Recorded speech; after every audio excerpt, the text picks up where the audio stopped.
안녕하세요. 첫 온라인 예배에 오신 여러분들 환영합니다. 저희가 급하게 이번 주부터 온라인 예배로 대체되어 예배를 드리게 됐는데 각자의 계신 곳에서 하나님께 진정으로 예배드리는 여러분이 됐으면 좋겠습니다.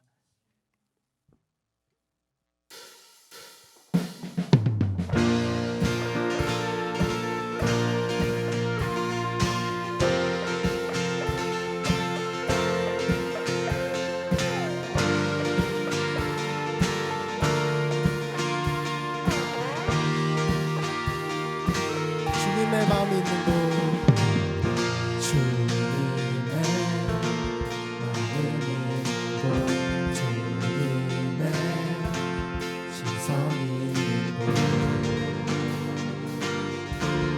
내가 있기 원하네.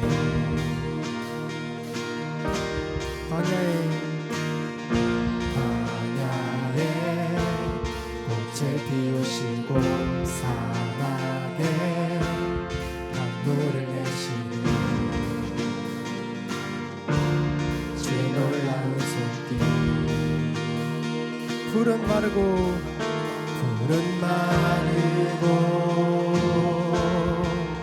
꽃은 시드나 주의 말씀은 영원하네. 전능하신 주, 전능하신 주, 거룩하신 왕, 주님의 말씀 이루시네.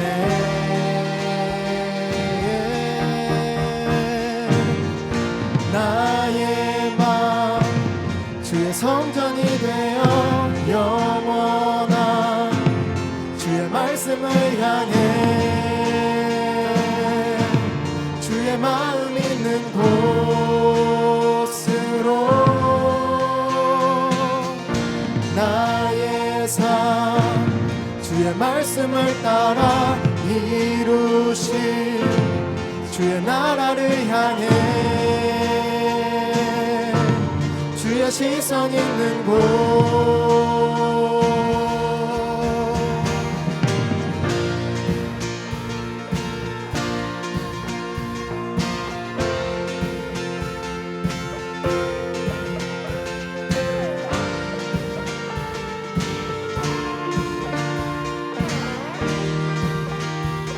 주님의 마음 있는 곳, 주님의 마음이 있는 곳, 주님의 시선이 있는 곳, 내가 있기 원하네. 푸른 마르고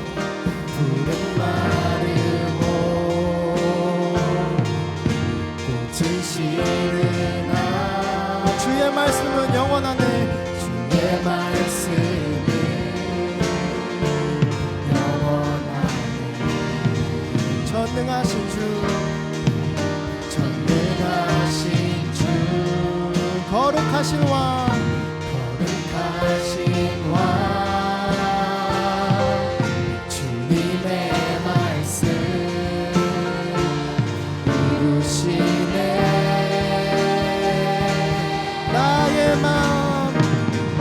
나의 맘 주의 성전이 되어 영원한 주의 말씀을 향해 주의 마음 있는 곳으로 나의 삶 주의 말씀을 따라 이루실 주의 나라를 향해 주의 시선 있는 곳, 나의 맘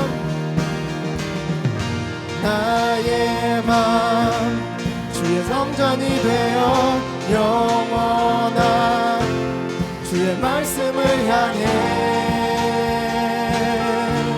주의 마음 있는 곳으로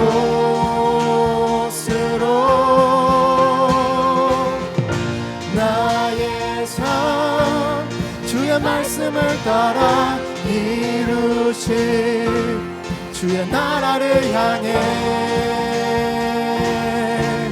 주의 시선 있는 곳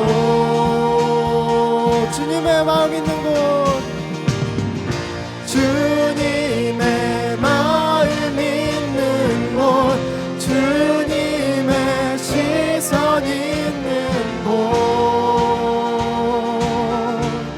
내가 있기 원하네 주님의 마음 있는 곳 주님의 마음 있는 곳 주님의 시선 있는 곳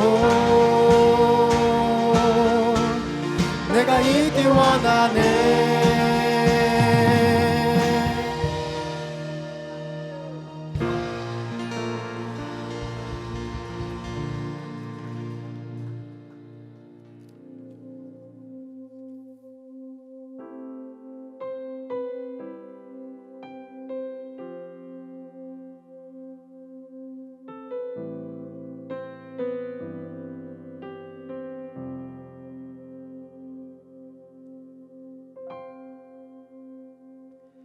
주 안에서 내 영혼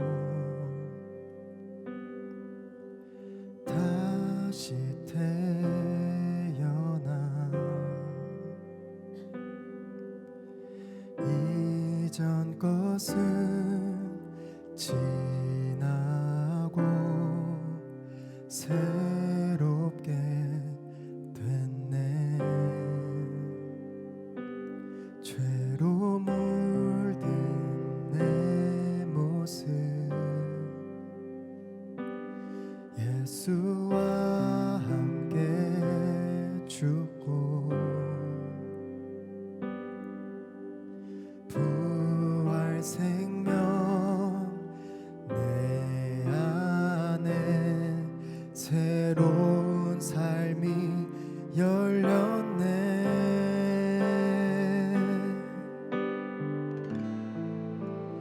너희가 나를 택한 것이 아니요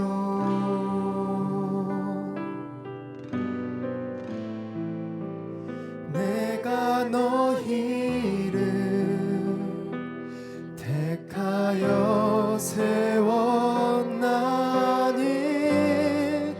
오직 내 안에 오직 내 속에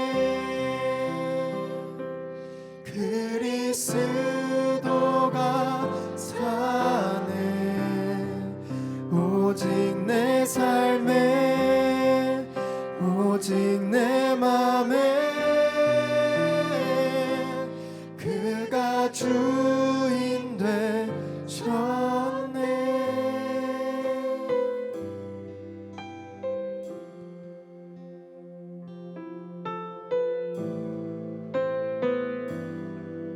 죄로 물든 내 모습 죄로 물든 내 모습 예수와 함께 죽고 부활 생명 내 안에 새로운 삶이 열렸네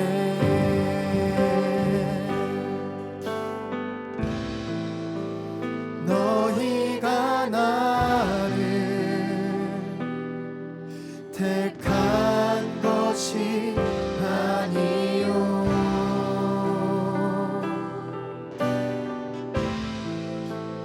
내가 너희를 택하여 세웠나니 오직 내 안에 오직 내 속에 그리스도가 사네 오직 내 맘에 오직 내 맘에 그가 주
혼자서만 세상을 사는 듯이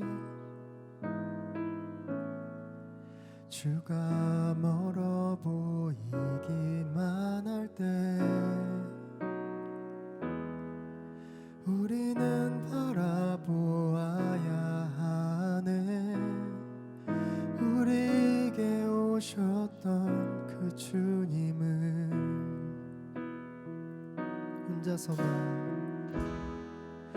혼자서만 세상을 사는 듯이 주가 멀어 보이기만 할 때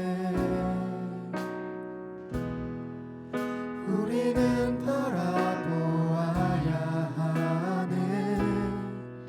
우리에게 오셨던 그 주님은 우리의 아픈 마음을 잘 아십니다. 주님이 우리의 아픈 마음을 아시네. 가까이서 우리의 아픔에 공감하시네. 우리 가운데 찾아오셨던 그 주님이 우리의 모든 상황에 공감하시네.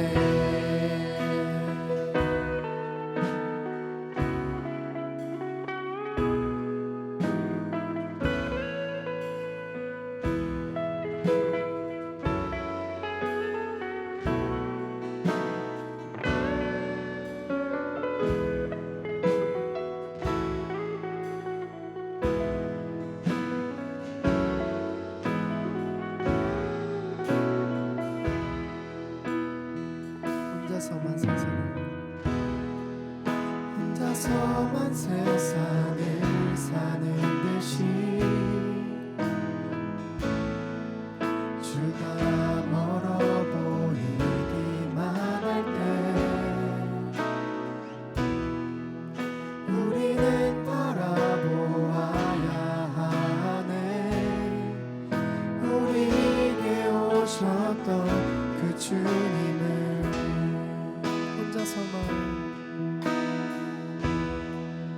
혼자서만 세상을 사는 듯이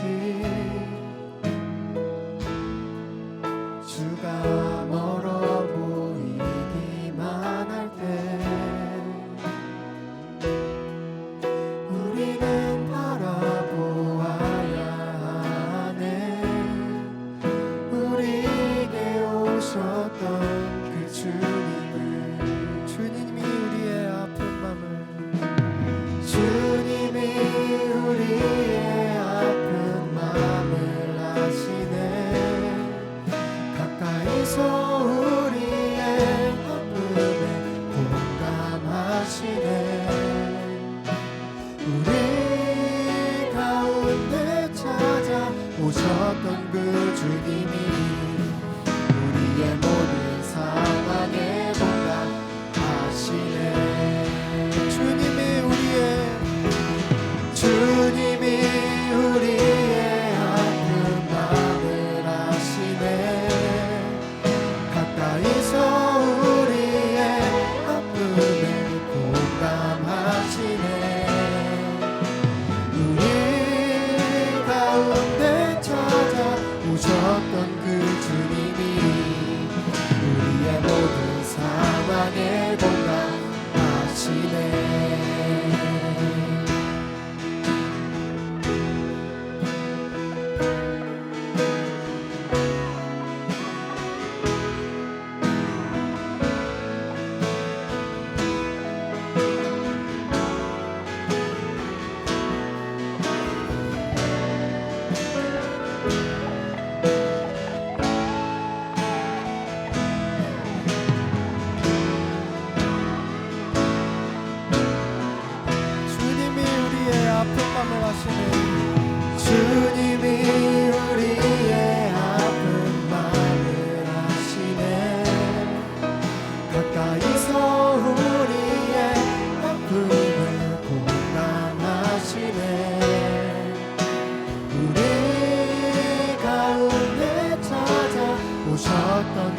주님이 우리의 모든 상황에 공감하시네. 마지막으로 주님이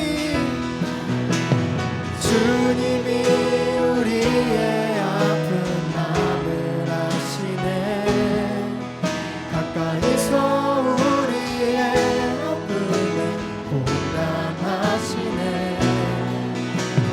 우리 가운데 찾아오셨던 그 주님이 우리의 모든 상황에 공감하시네.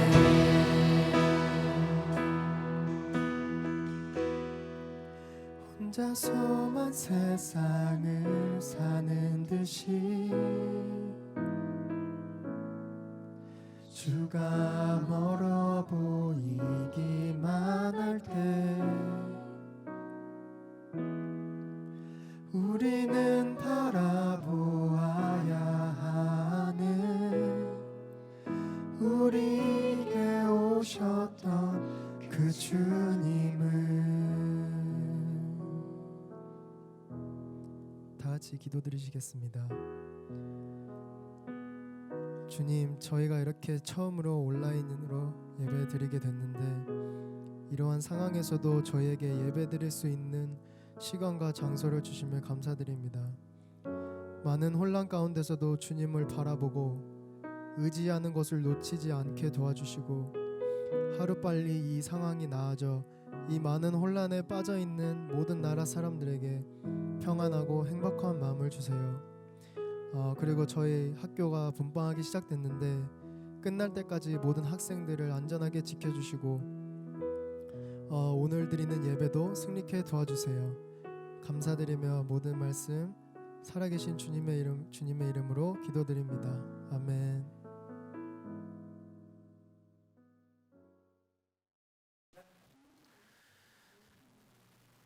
네, 701 한인교회 예배에 동참하여 주신 여러분을 축복합니다. 미국 전역과 버지니아 주정부에서 코로나 바이러스로 인해서 비상사태가 선포되었습니다.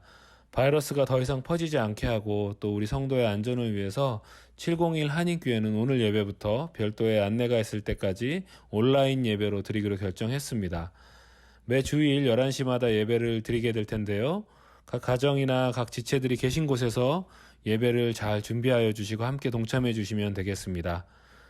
수요기도에는 주일 온라인 예배를 드리는 동안에는 모이지 않게 되고요. 또 각 부서 예배 안내는 주보를 참조해 주시기 바랍니다. 헌금 안내를 해드립니다. 주보에 있는 그 예배 순서 페이지에 보시면 네모난 QR코드가 있는데요. 그것을 통해서 벤모로 하실 수 있고요. 또는 우편으로 하실 수도 있는데요. 우편 주소 역시 주보를 참조해 주시면 되겠습니다. 주보에 있는 그 코로나 예방 수칙을 좀 참조하셔서 우리 이 코로나 예방에 함께 동참해 주시기를 부탁드립니다.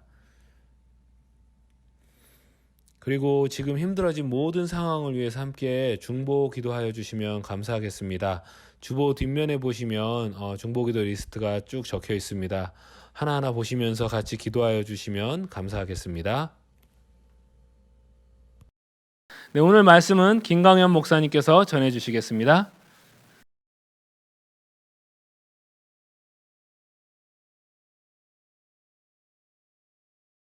오늘 우리에게 주신 하나님의 말씀은 마가복음 9장 14절부터 29절까지의 말씀입니다. 마가복음 9장 14절부터 29절까지의 말씀입니다. 제가 봉독하겠습니다. 이에 그들이 제자들에게 와서 보니 큰 무리가 그들을 둘러싸고 서기관들이 그들과 더불어 변론하고 있더라. 온 무리가 곧 예수를 보고 매우 놀라며 달려와 문안하거늘 예수께서 물으시되 너희가 무엇을 그들과 변론하느냐.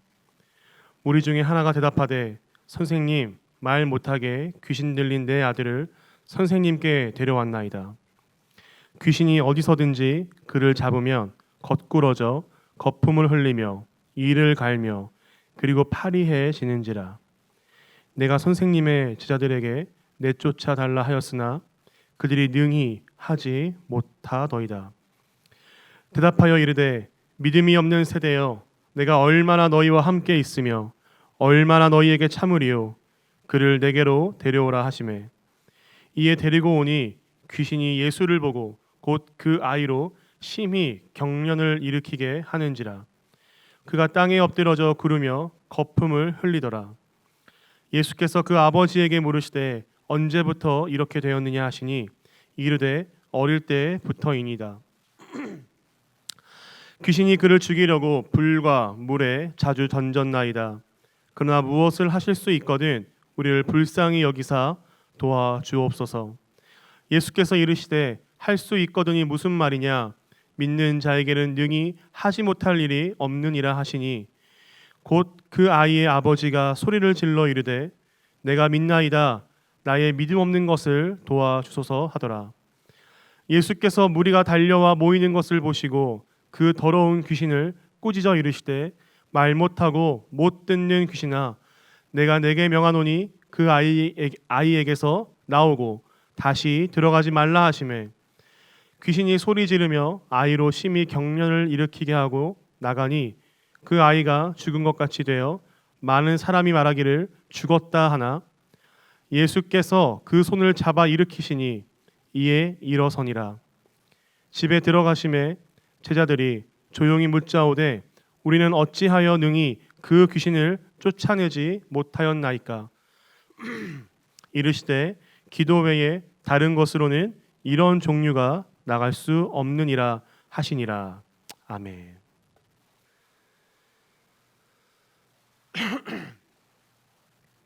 실제로 전쟁 중에 가장 많이 죽는 계급은 소위라고 합니다. 왜냐하면 전장의 최전방에서 소대원들을 이끄는 리더가 소위이기 때문입니다. 10명에서 20명으로 구성된 소대원들의 리더인 소대장을 먼저 제거하면 소대원들은 상부에서 내려온 작전과 지시에 대한 이해도가 떨어져 우왕좌왕하게 됩니다. 그러면 그들은 자연스럽게 작전 수행 능력이 저하되고 무기력한 소대가 되기 때문이지요. 그런데 소대장이 제거되어도 우왕좌왕하지 않는 소대가 있을 수 있습니다. 무기력한 군인들이 아니라 더욱 똘똘 뭉쳐 적을 무찌르는 소대가 있을 수 있습니다. 그런 자들은 소대장이 저격을 당해서 제거를 당했어도 사전의 훈련을 통해 상부에서 내려온 작전에 대한 이해도가 충분하거나 그 죽은 리더를 대신한 부리더가 훈련받은 대로 소대원들을 잘 이끌고 그 부리더의 명령에 아무 불만 없이 복종하고 순종하는 그야말로 훈련을 제대로 받은 소대원들이 있다면 그들은 리더를 잃어도 우왕좌왕하지 않고 상부의 작전을 아주 훌륭히 잘 수행하는 군인들이 되는 것이지요. 그렇다면 저를 비롯한 우리들은 전자에 속한 군인들입니까? 후자에 속한 군인들입니까? 나를 이끌고 우리를 이끄는 리더가 죽고 사라졌을 때 우리는 우왕좌왕하는 군인들입니까? 아니면 훈련을 잘 받아 어떠한 상황에서도 작전을 잘 수행할 수 있는 훌륭한 군인입니까?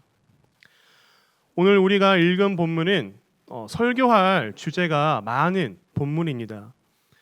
귀신 들린 아이가 등장해서 예수님이 치유하셨던 사건을 들여다보면 예수님은 우리의 치료자가 되십니다. 우리의 구원자가 되십니다. 라는 주제를 갖고 설교할 수 있습니다. 또 19절과 23절에 등장하는 본문을 중심 주제로 잡으면 그리스도인들 가운데 믿음이 얼마나 중요한가를 가지고 설교할 수도 있지요. 또 29절에 등장하는 기도라고 하는 단어에 초점을 맞추면 신앙생활을 하는데 기도가 얼마나 중요한가를 가지고도 설교를 할 수 있습니다. 오늘 본문에는 많은 주제를 가지고 설교할 수 있고 많은 초점과 시각으로 하나님의 마음과 말씀을 전할 수 있는 요소들을 갖고 있는 본문입니다.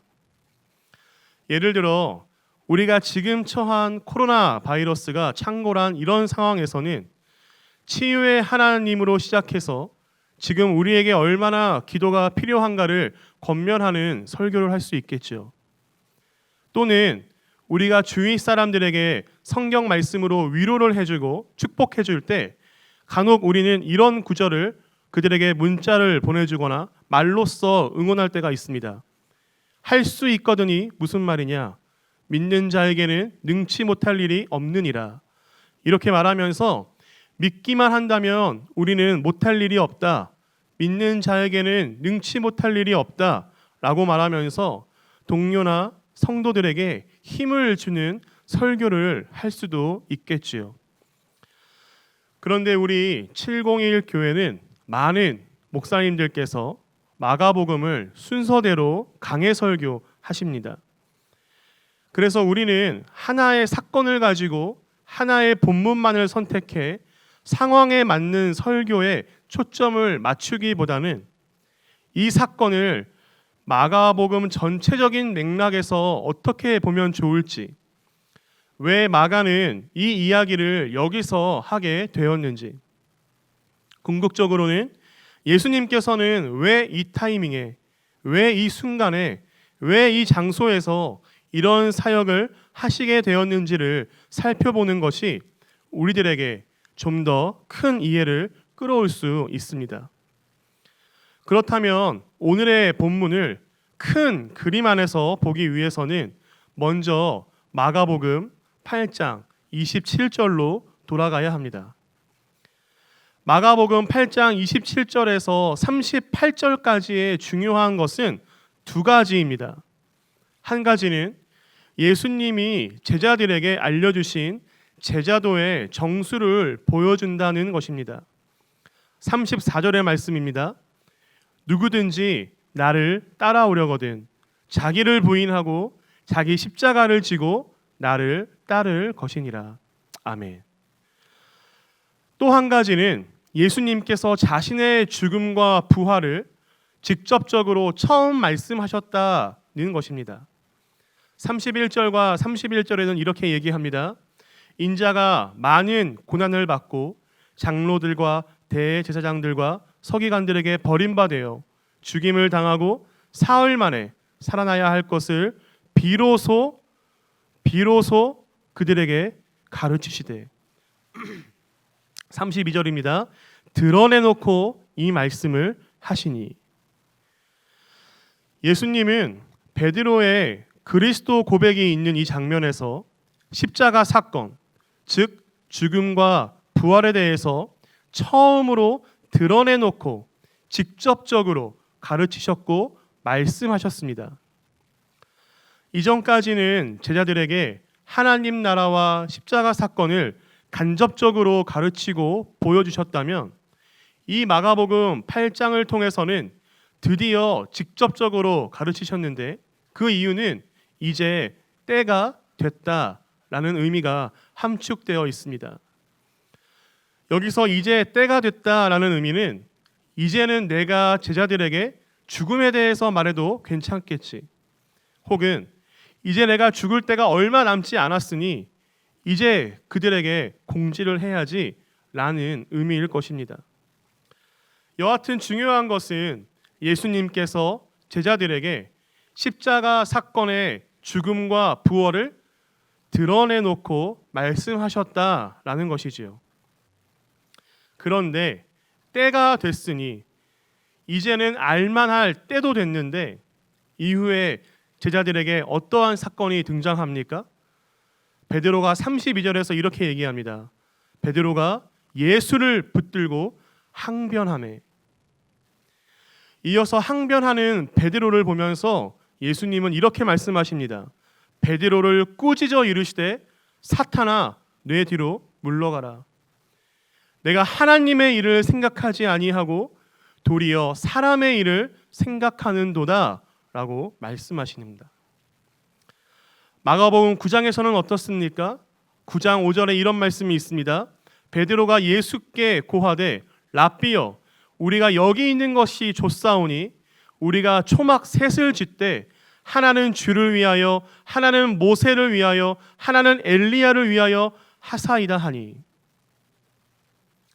예수님께서는 진정으로 원하는 목적과 목표를 그들에게 말씀하셨습니다. 그 목적과 목표는 십자가에서 죽으시고 부활하시는 것인데 제자들은 자꾸 그것을 보지 못하고 다른 것에 초점을 두고 있다라는 것이죠. 성경 속에 등장하는 단어를 그대로 인용하자면 그들은 하나님의 일을 생각하지 않고 자꾸 사람의 일을 생각하는 제자들이라는 것입니다. 3년 동안 수십 시간, 수천 시간, 수만 시간을 예수님과 함께 보냈는데 아직까지도 예수님에 대한 이해가, 진정한 메시아에 대한 이해가, 진짜 하나님이 원하시는 것이 무엇인지에 대한 이해도가 전혀 없었던 것입니다. 이런 문맥 속에서, 이런 상황 속에서 드디어 오늘 본문의 이야기가 시작되는 겁니다. 다시 한번 이 상황을 정리하자면 예수님께서 드디어 죽음과 부활에 대해서 드러내놓고 말씀하셨던 상황, 그리고 진정한 제자도에 대해서 말씀하셨던 상황, 이렇게나 직접적으로 대놓고 말씀하셨음에도 불구하고 아직까지도 하나님의 일을 제대로 이해하지 못하는 제자들의 모습이 오늘 우리가 읽은 본문 전의 상황과 그런 모습이라는 것이지요. 이런 배경을 깔고 이런 상황을 이해하고 이제 오늘 본문으로 넘어가 보도록 하겠습니다. 한 마을에 귀신 들린 아들이 있었습니다. 그 아들의 아버지는 참으로 마음이 아팠고 이제는 더 이상 이 상황을 헤쳐나갈 방도가 없었습니다. 귀신을 내쫓는다는 마술사도 만나봤고 무당도 만나봤고 신통방통하다는 영험한 사람들도 만나봤지만 그의 아들은 고치지 못했습니다.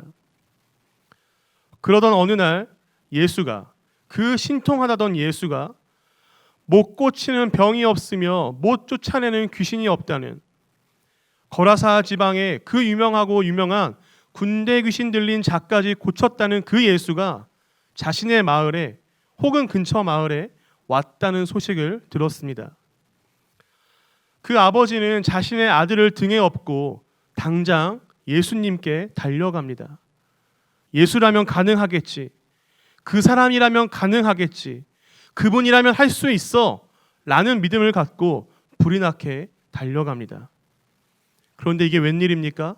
막상 도착하니 예수는 없고 그들의 제자라고 불리는 9명의 제자들만 있는 것이었습니다.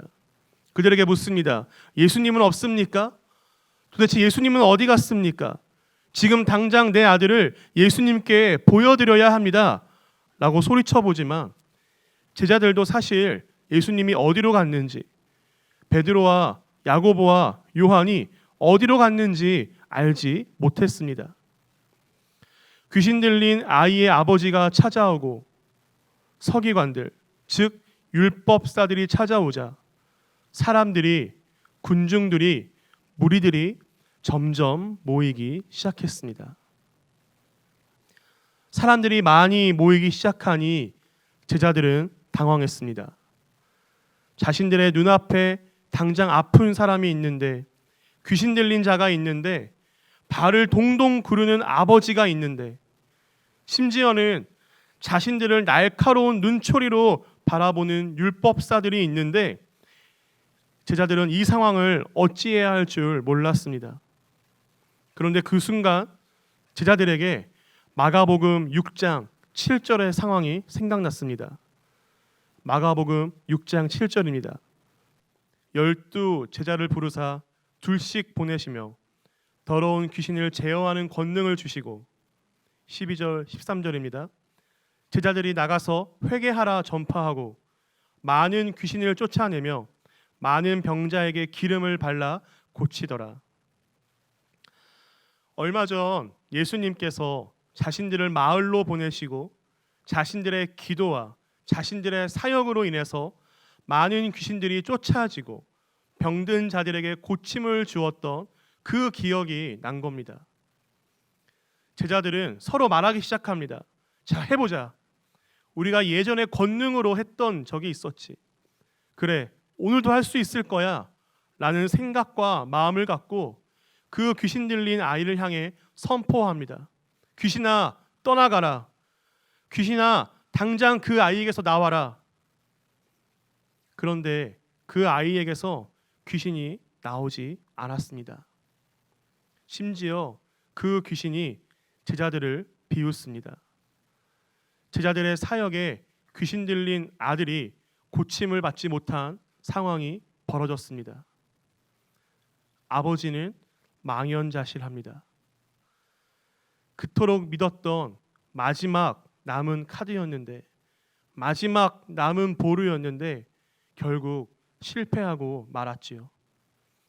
예수님의 제자들이라고 해서 신락 같은 희망을 가졌는데 끝이 났습니다. 서기관들은 반면에 기회를 잡았습니다.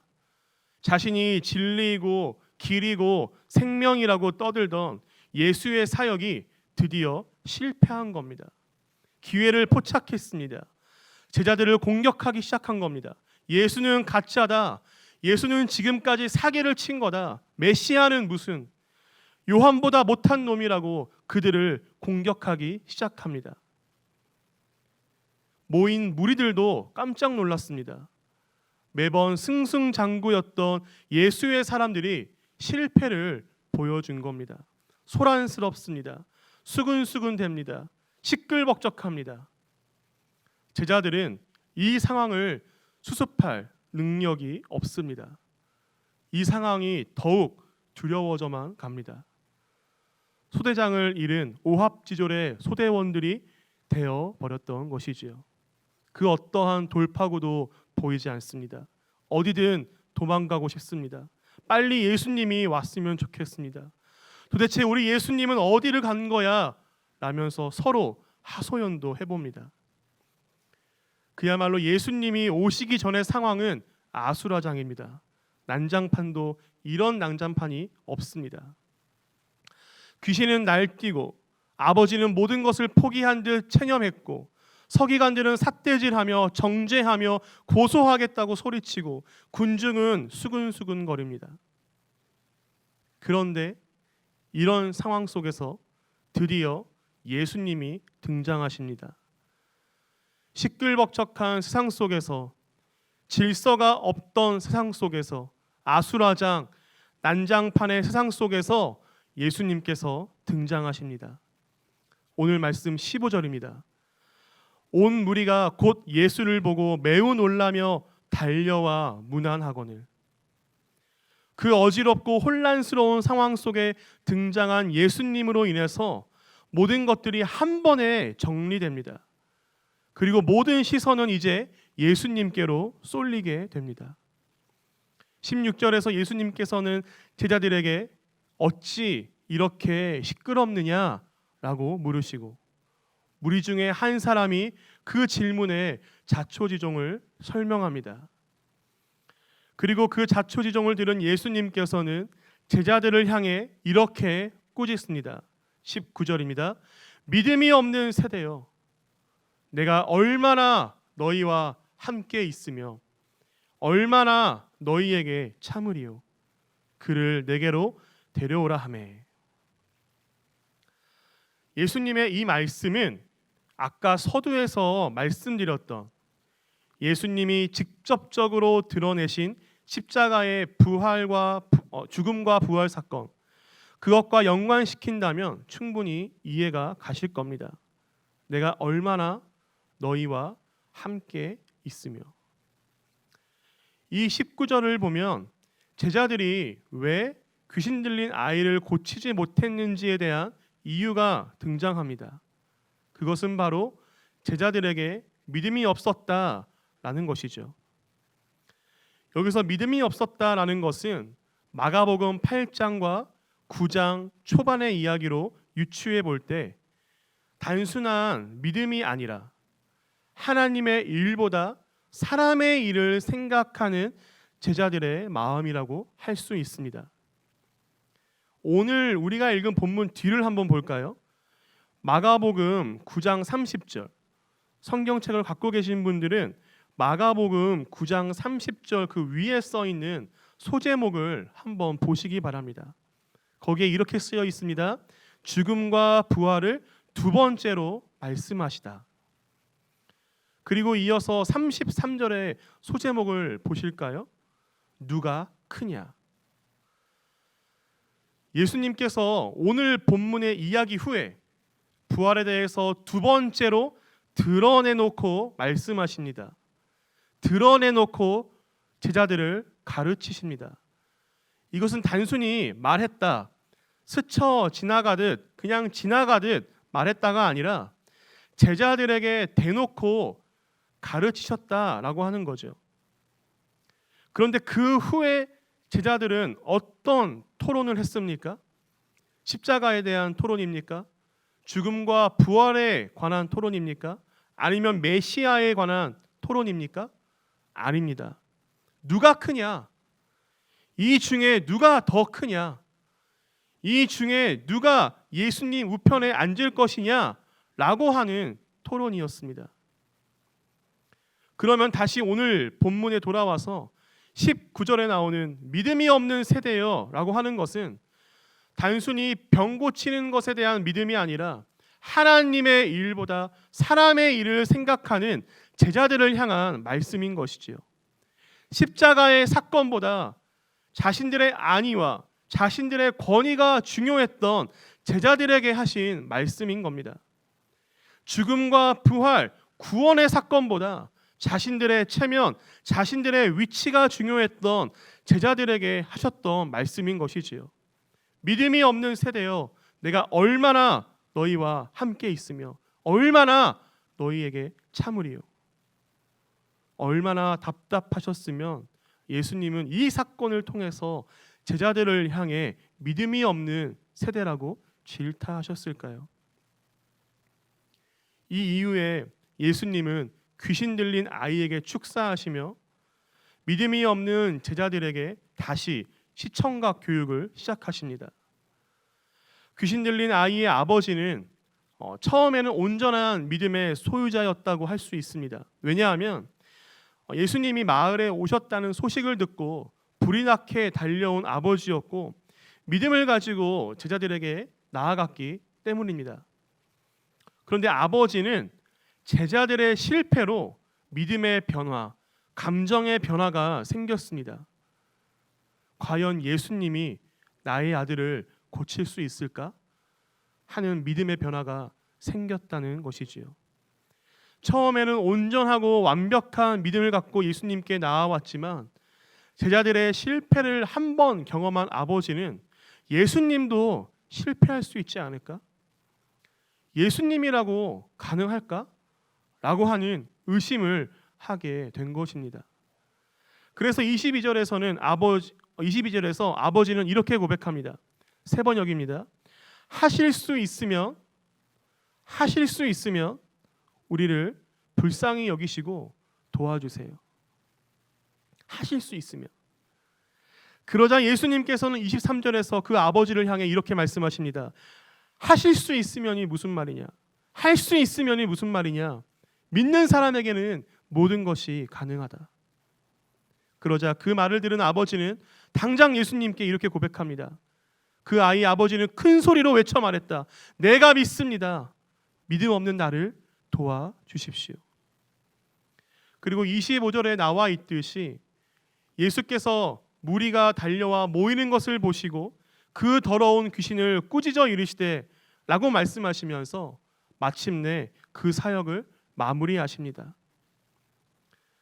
믿음이 없던 제자들의 실패로, 사람의 일만 생각했던 제자들의 실패로 떠들썩하게 되었던 그 현장을, 아수라장이 되었던 그 현장을 예수님께서는 한 번에 조용시키시고 바로 잡으셨습니다.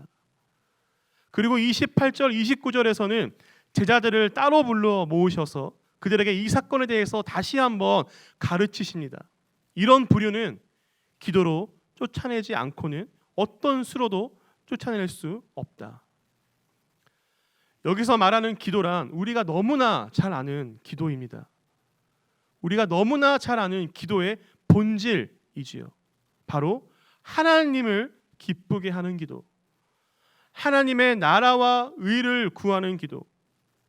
서두에서 언급했던 마가복음 8장의 내용과 연관하자면 자기 자신을 부인하고 사람의 일을 생각하지 않는 오직 하나님의 일만을 생각하는 그런 기도, 그 기도의 본질을 지금 말씀하고 계시는 겁니다.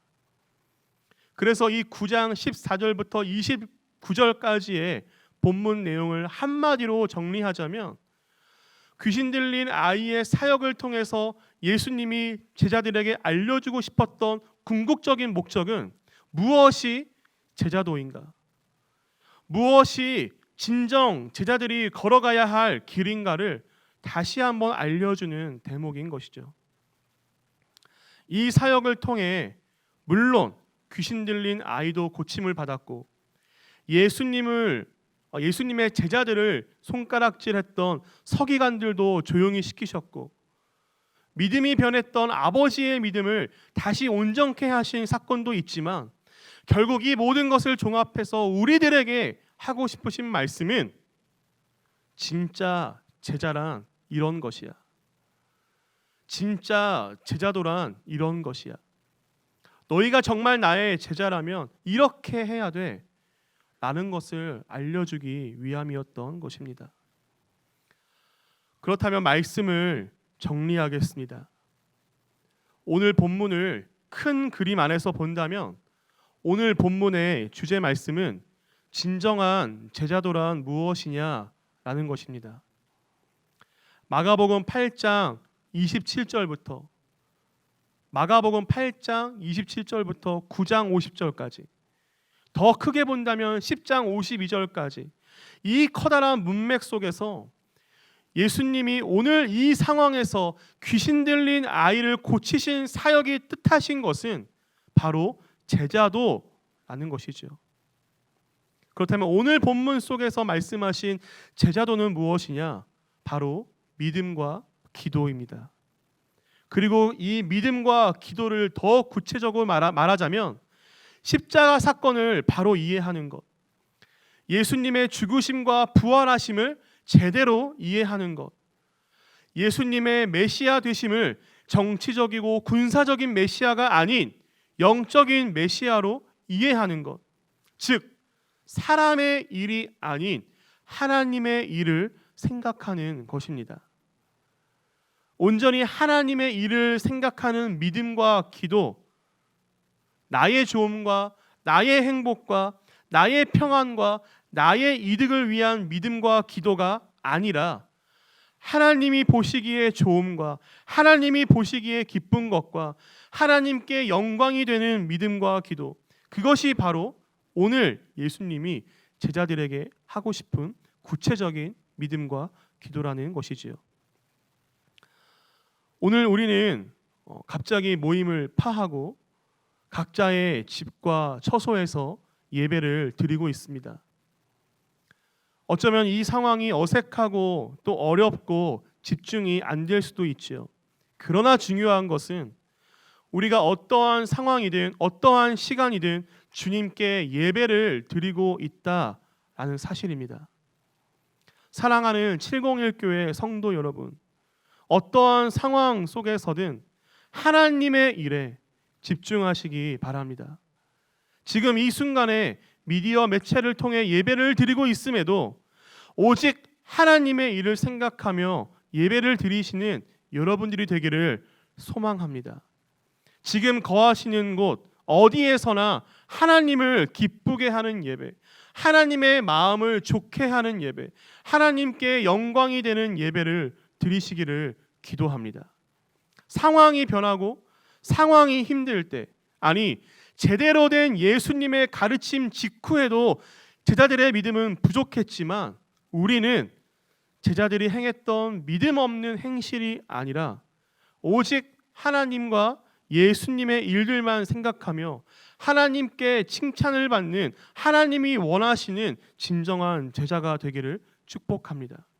사랑하는 701교회 성도 여러분, 오늘 말씀을 통하여 진정한 제자란 무엇인지, 예수님이 원하셨던 진정한 제자가 무엇인지, 하나님을 기쁘게 하는 제자란 무엇인지를 생각하며 한 주간 살아가시길 주님의 이름으로 축복하고 소망합니다. 함께 기도하겠습니다. 이 시간 함께 기도하실 때 주님, 내가 주님께서 원하시는 제자가 되기를 원합니다. 내가 하고 싶은 대로, 내가 원하는 대로 살아가는 제자 아닌 제자가 아니라 주님이 원하시는 제자, 주님을 기쁘게 하는 제자, 하나님께 칭찬받는 제자가 되길 바랍니다. 우리 이러한 제목을 가지고 다 함께 기도하겠습니다. 하나님 아버지, 오늘 저희가 처음으로 온라인 예배를 드립니다. 이 상황이 어색하고 힘들고 불안정하지만 그럼에도 불구하고 우리가 마음을 다해 기도합니다. 마음을 다해 예배합니다. 영과 진리로 예배합니다. 우리 예배를 받아주시옵소서. 우리의 마음을 받아주시옵소서. 오늘 말씀을 통하여 진정한 제자가 무엇인지, 진정한 믿음이 무엇인지, 진정한 기도가 무엇인지를 배웁니다. 하나님, 우리에게 하나님의 마음을 부어주시고 하나님의 사랑과 사랑의 은혜를 허락하여 주시옵소서.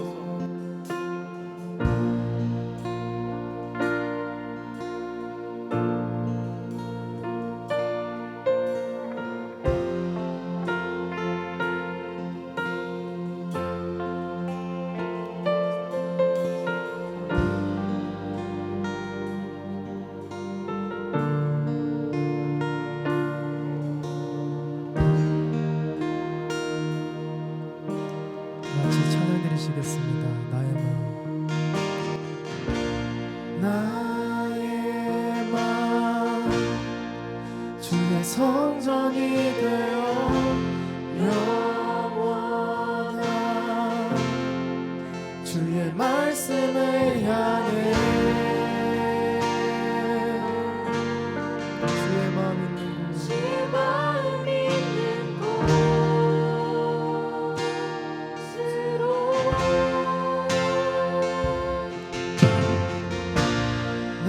나의 삶 주의 말씀을 따라 이루신 주의 나라를 향해 주의 시선 있는 곳 주의 시선 있는 곳 주님의 마음 있는 곳 주님의 마음 있는 곳 주님의 시선 있는 곳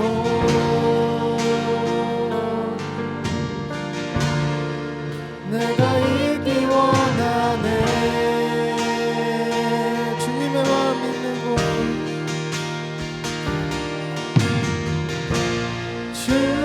주님의 마음 있는 곳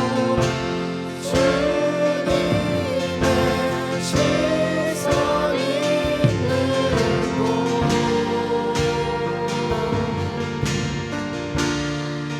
내가 있기 원하네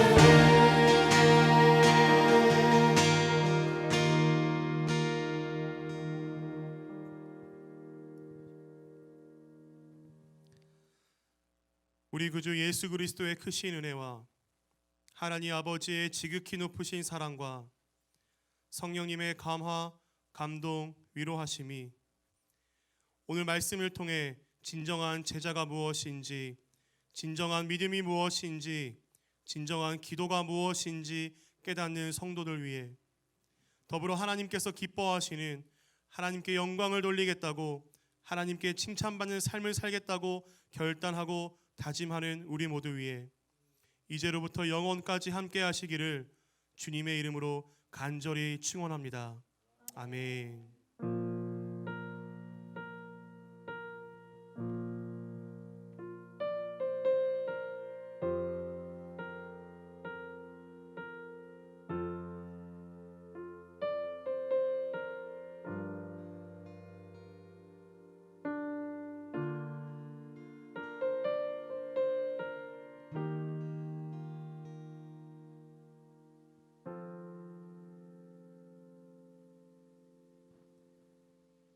네, 예배를 마쳤습니다. 오늘도 안전하고 은혜로운 하루 되시길 기도드립니다.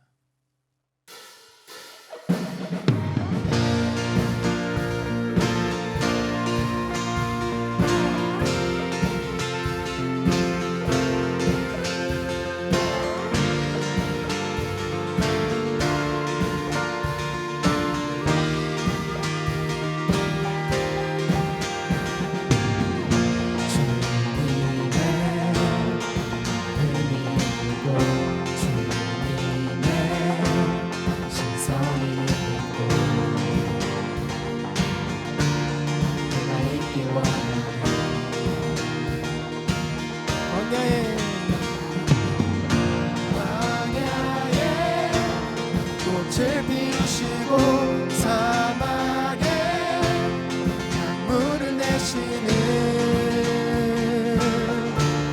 주의 놀라운 손길. 푸른 마르고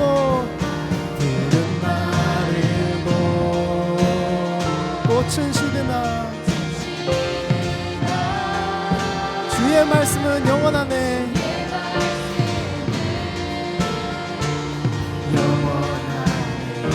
전능하신 주, 전능하신 주, 거룩하신 왕, 주님의 말씀 이루시네.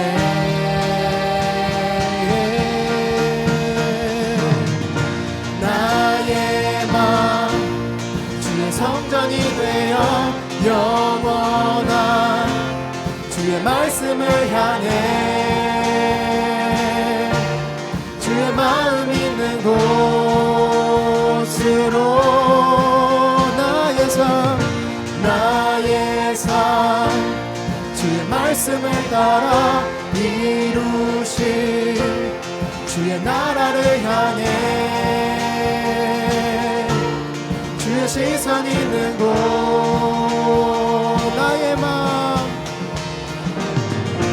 나의 맘 주의 말씀을 따라 이루실 주의 나라를 향해